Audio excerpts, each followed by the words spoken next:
Saatnya kita akan mendengarkan kebenaran firman Tuhan yang pada hari ini diambil dari kitab Injil Matius pasal yang kelima, ayatnya yang ke-13. Sekali lagi, khotbah pada hari ini diambil dari kitab Injil Matius pasal yang kelima, ayatnya yang ke-13, yang bunyinya adalah demikian. Kamu adalah garam dunia. Jika garam itu menjadi tawar, dengan apakah ia diasinkan? Tidak ada lagi gunanya selain dibuang dan diinjak orang. Saudara-saudara, tema kita pada hari ini adalah kamu adalah garam dunia. Saat ini kita akan sama-sama belajar salah satu tujuan Allah menempatkan kita di dunia ini adalah untuk supaya kita bisa menjadi garam dan terang bagi dunia ini. Saudara-saudara, dalam perjalanan kehidupan kita dipanggil untuk memberikan dampak bagi dunia ini, memberikan pengaruh bagi dunia ini, bukan untuk dipengaruhi oleh dunia ini. Dan untuk bisa memberi dampak bagi dunia ini, kita harus menjadi garam bagi dunia ini. Firman Allah dalam Matius 5 ayat 13 berkata, kamu adalah garam dunia. Saudara-saudara, kata kamu ini menunjuk kepada setiap orang yang percaya, menunjuk kepada gereja Tuhan, orang-orang yang sudah ditebus oleh darah Yesus. Kita semua ini ada di dunia ini dengan tujuan untuk menjadi garam bagi dunia ini. Ini adalah panggilan Allah bagi kehidupan kita.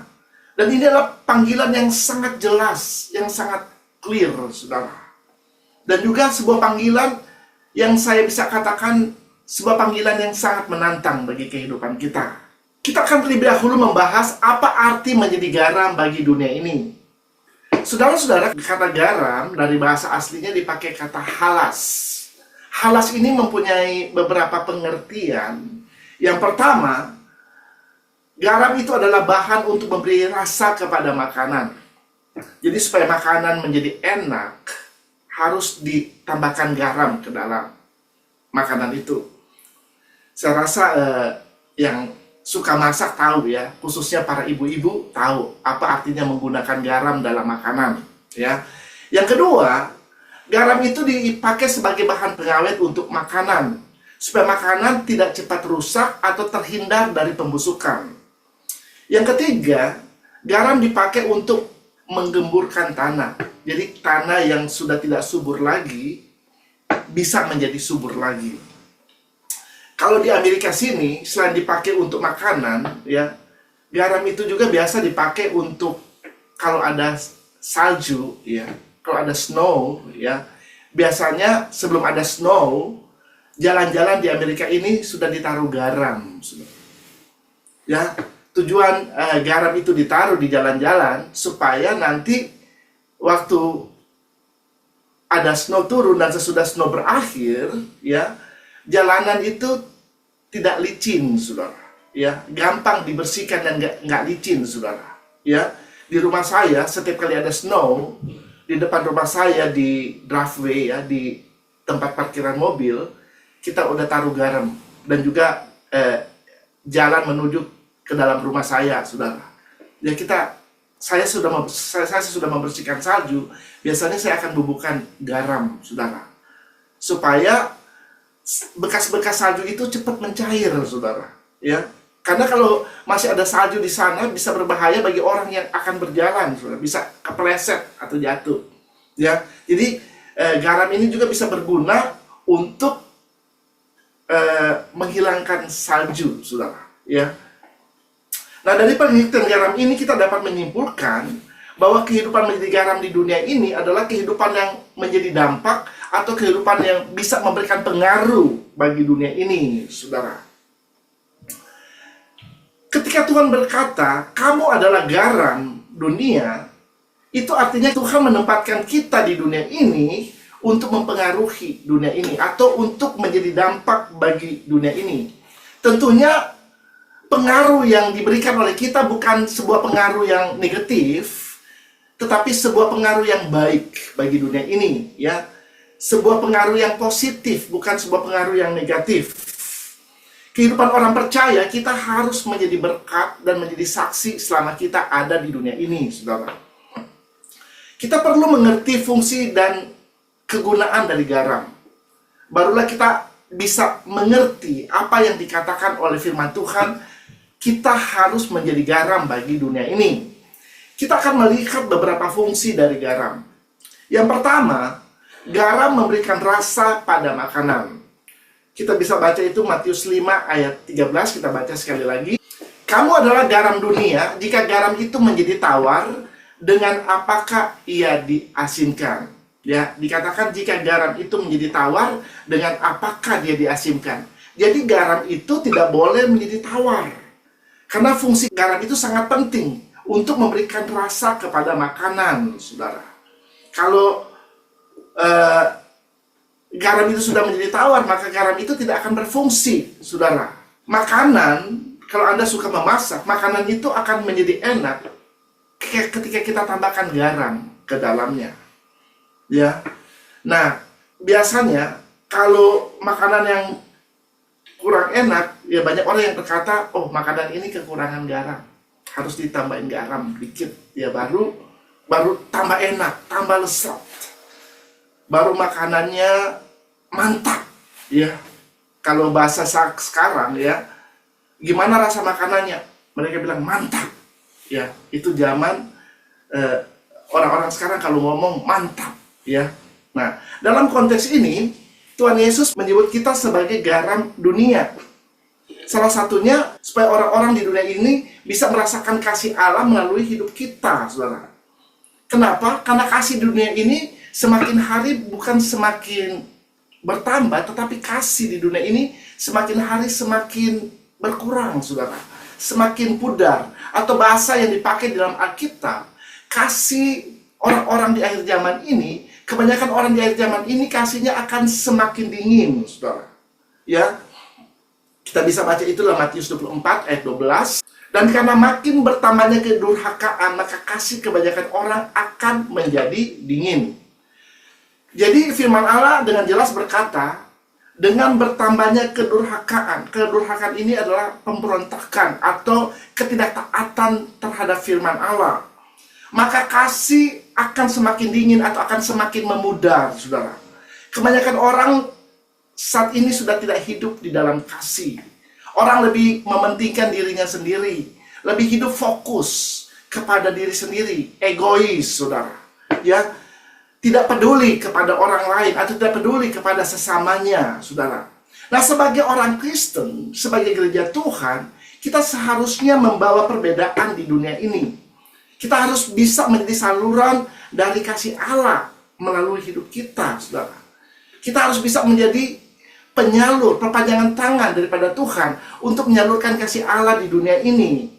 Karena kita sudah terlebih dahulu menerima kasih daripada Tuhan.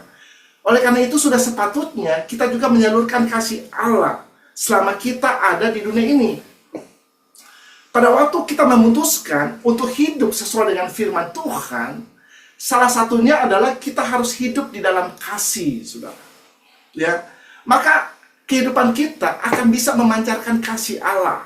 Ya, orang-orang akan bisa merasakan kasih Allah melalui hidup kita. Orang-orang akan bisa melihat kasih itu termanifestasi melalui hidup kita, melalui hidup setiap orang yang percaya, saudara.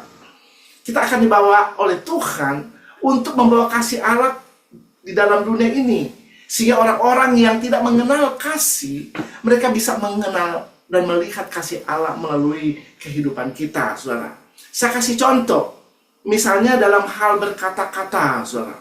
Firman Allah berkata, hendaklah perkataan kita jangan hambar, tetapi penuh dengan kasih. Kita bisa baca itu dalam Kolose 4 ayat yang ke-6. Hendaklah kata-katamu senantiasa penuh kasih, jangan hambar. Sehingga kamu tahu bagaimana kamu harus memberi jawab kepada setiap orang. Di dalam Alkitab bahasa Inggris, terjemahan ESV, saudara, dikatakan, let your speech always be gracious, seasoned with salt. Jadi kata jangan hambar diterjemahkan dengan seasoned with salt.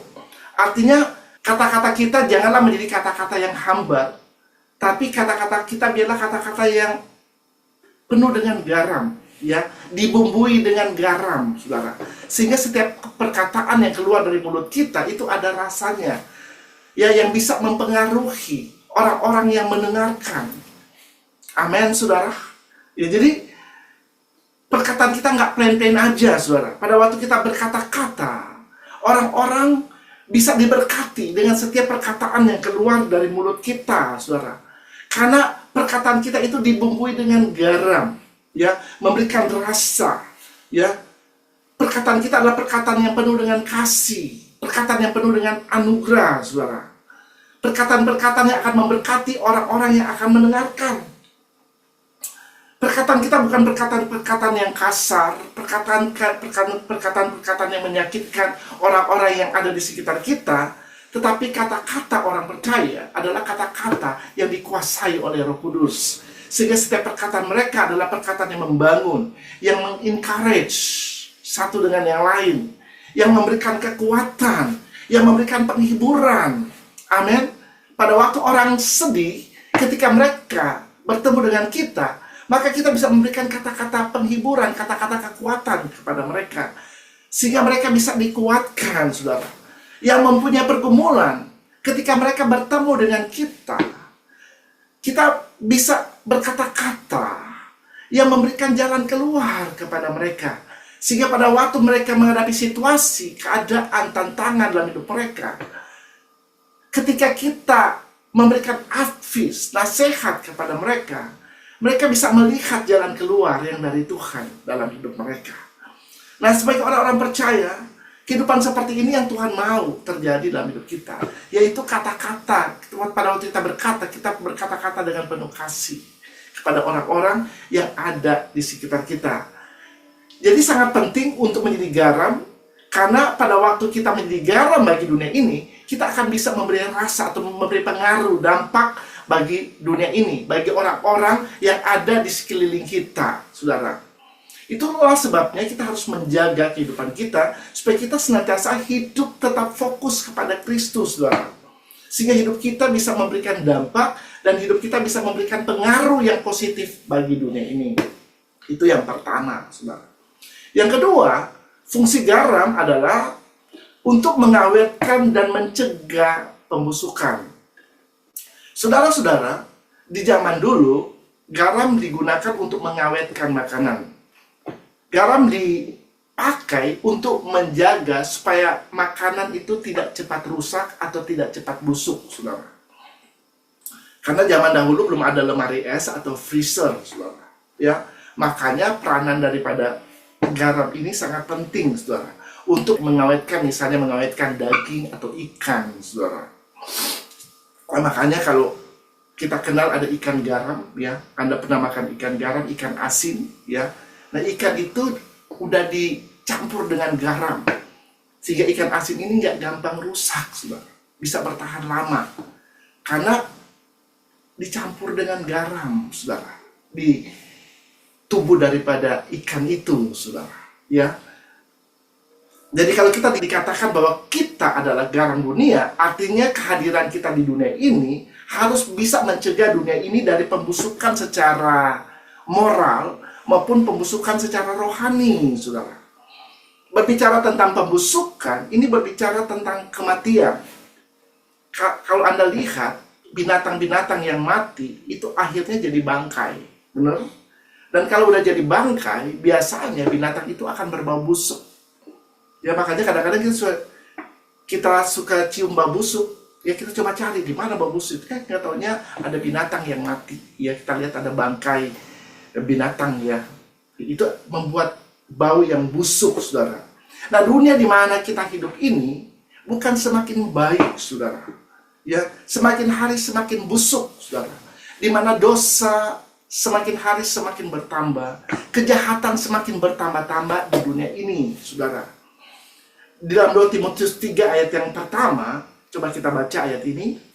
Ketahuilah bahwa pada hari-hari terakhir akan datang masa yang sukar. Jadi firman Allah menjelaskan bahwa di hari-hari terakhir akan datang masa yang sukar, masa yang sulit, ya.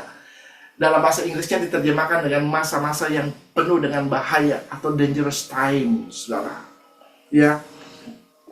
Dan memang iblis sedang bekerja sekuat tenaga, atau iblis sedang bekerja overtime untuk Dia mau membusukkan dunia ini, ya. Dia mau menyebar kematian di dunia ini, saudara.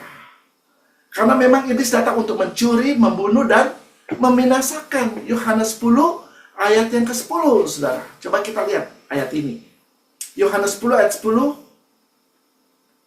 Pencuri datang hanya untuk mencuri dan membunuh dan membinasakan. Aku datang supaya mereka mempunyai hidup dan mempunyainya dalam segala kelimpahan. Ya, jadi jelas dalam ayat firman Tuhan ini dikatakan bahwa iblis datang untuk mencuri, membunuh, dan membinasakan.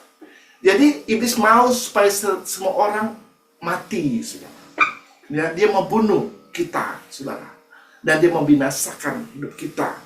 Jadi iblis sedang berusaha sekuat tenaga, saudara, untuk membusukkan dunia ini, untuk merusak dunia ini dengan segala macam dosa dan kejahatan yang menguasai dunia ini. Dan pada waktu dosa menguasai dunia ini, dia mau supaya dosa itu bisa mencapai puncaknya, ya, mencapai kesempurnaan, saudara. Dosa itu bisa mencapai kesempurnaan. Kalau dosa sudah mencapai kesempurnaan, maka sesuatu bisa terjadi atas dunia ini. Sama yang terjadi pada waktu zaman Sodom dan Gomora, di mana manusia berbuat kejahatan, dan pada waktu dosa mencapai puncaknya, maka Tuhan harus menurunkan api dan belerang, dimusnahkan kota-kota itu, saudara. Itu karena dosa sudah mencapai kesempurnaan. Pada waktu dosa menjadi sempurna, itulah saatnya di mana dunia ini akan diserahkan kepada antikristus, saudara. Kenapa dosa sampai saat ini belum mencapai kesempurnaan atau tidak bisa mencapai peak atau kesempurnaan, saudara? Karena masih ada gereja Tuhan, masih ada Roh Kudus yang bersama-sama dengan gerejanya yang menjadi garam bagi dunia ini. Sehingga dunia ini tidak bisa dibusukkan oleh iblis, saudara. Karena firman Allah berkata, roh yang ada dalam kita adalah roh yang lebih besar daripada roh yang ada di dalam dunia ini, saudara. Jadi iblis coba berusaha untuk membusukkan dunia ini. Tetapi ada gereja Tuhan yang adalah garam dunia, sehingga dosa tidak pernah akan bisa mencapai kesempurnaan.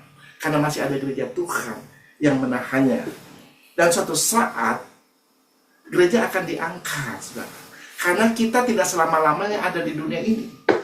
Ya, suatu saat kita akan kembali kepada Tuhan. Ya, kewarganegaraan kita yang sebenarnya bukan dari dunia ini. Kewarganegaraan kita adalah kewarganegaraan surgawi, saudara. Jadi suatu saat kita akan kembali ke surga, saudara. Nah, pada waktu gereja diangkat, gereja yang adalah garam dunia diangkat, maka di dunia ini iblis akan bisa berbuat seenaknya. Dosa akan mengalami kesempurnaan. Dunia ini akan diserahkan ke tangan iblis, saudara. Selama 3,5 tahun yang kita kenal dengan masa antikristus, saudara. Kalau Anda ingin mengetahui lebih detail tentang masa antikristus ini, ya, saya pernah khotbah tentang hal ini dan masih ada di YouTube. Saudara bisa pergi dan mendengarkan itu, saudara. Nah, di zaman antikristus ini, di mana dosa mencapai kesempurnaan, karena gereja Tuhan itu sudah diangkat oleh Tuhan, ya. Tetapi saat ini, selama kita ada di dunia ini, mari kita mau menjadi garam bagi dunia ini untuk mencegah segala pembusukan dan segala kerusakan yang terjadi di dunia ini. Kita bukan hanya dipanggil untuk menjadi saksi Tuhan tentang kebaikan Tuhan, tetapi kita dipanggil juga untuk menahan dan menghalangi pengaruh-pengaruh jahat yang sedang terjadi di dunia ini, saudara. Kita dipanggil untuk melawan segala pekerjaan-pekerjaan iblis. Kita dipanggil untuk melawan segala ketidakadilan, dosa, dan kejahatan yang sedang terjadi di dunia ini. Haleluya. Itu adalah fungsi daripada garam yang kedua, saudara.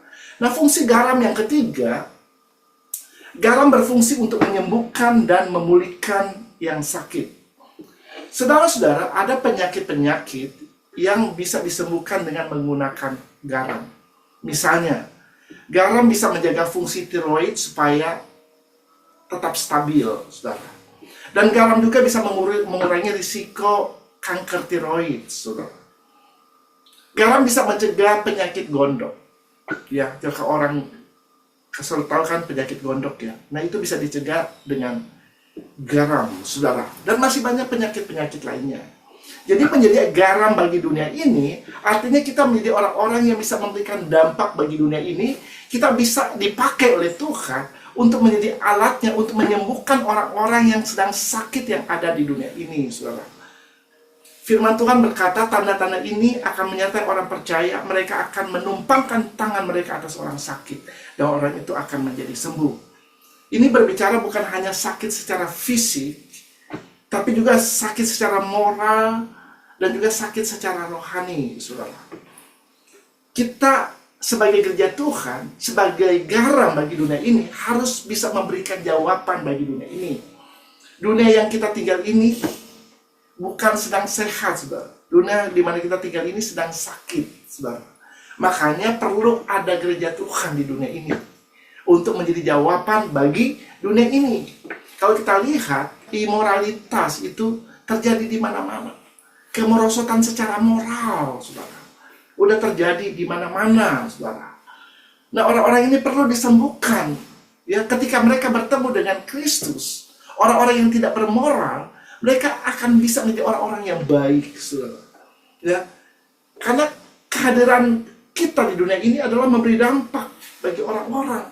Supaya orang-orang yang tadinya tidak bermoral, orang-orang yang jahat, mereka bisa bertobat dan kembali kepada Tuhan.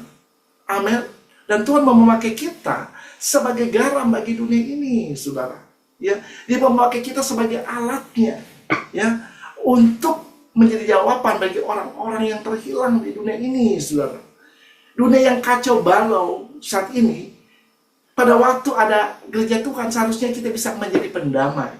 Ya, kita bisa membawa damai bagi dunia ini, saudara. Ya, orang-orang yang sudah tidak mempunyai pengharapan, ketika mereka bertemu dengan kita yang adalah gerejanya, mereka bisa mendapatkan pengharapan kembali. Orang-orang yang tinggal di dalam kegelapan, ketika mereka bertemu dengan kita yang adalah garam dunia, mereka bisa dibawa kepada terang Tuhan yang ajaib. Haleluya.